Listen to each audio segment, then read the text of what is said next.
There are some things you have to do to get greater access to a leader in this election campaign. With Bill Shorten, it was joining him for a run. How are you? Smiling at this time of morning. He's not the first candidate for PM to use images of himself running to show he's in a race. Just one question. Did you think you'd have this much in common with Tony Abbott so early? Yeah, I think the similarity stops there.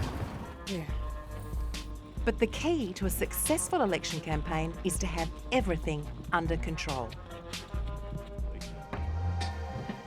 Control was even tighter on the Turnbull side.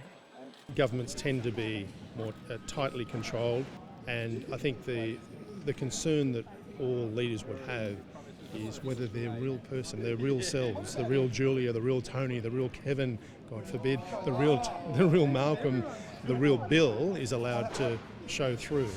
A little party never killed nobody. Malcolm Turnbull handing out much smaller. The only negotiating tool I had to get close to the PM was an interview with Bill Shorten. Luckily, he was impressed by my running and agreed to a chat. Did you enjoy the run this morning? I certainly enjoyed the run.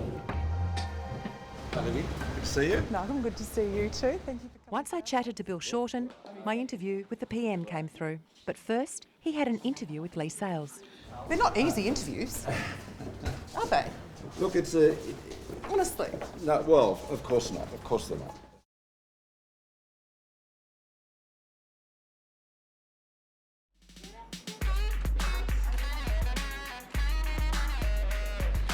Public health, Treaty. racial discrimination, Housing. education.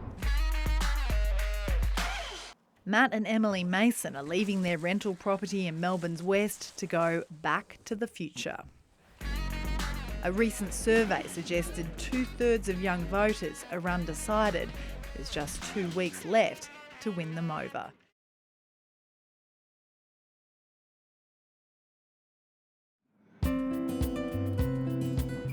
It's early morning in Portland, but already the ships are busy loading up their exports. Millions of tonnes of forest products, aluminium, grain and mineral sands flow through this industrial hub. But the landscape is changing, and with it, the local economy and employment. 6 months ago, this wind tower manufacturer stood idle after former Prime Minister Tony Abbott's ban on wind farm investment. Now, under a new clean energy mandate, hundreds of workers are again making towers for a project near Ararat.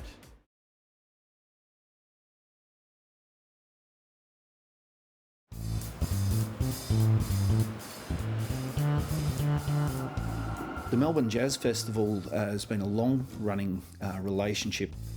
The next artist, and she's using a beautiful bass made by Ben Pugliese. Apparently she's in love with it. A big round of applause for Ben. Esperanza Spalding Trio.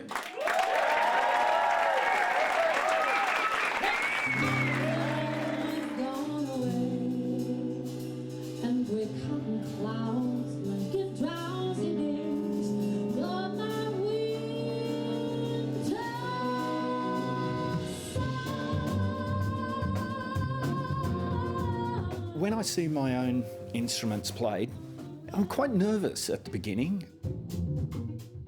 Sometimes I'm thinking, oh, did I glue up those sides properly, or did I tie that tail wire right? Have I glued the neck in correctly? There's a few of those thoughts that go through your head.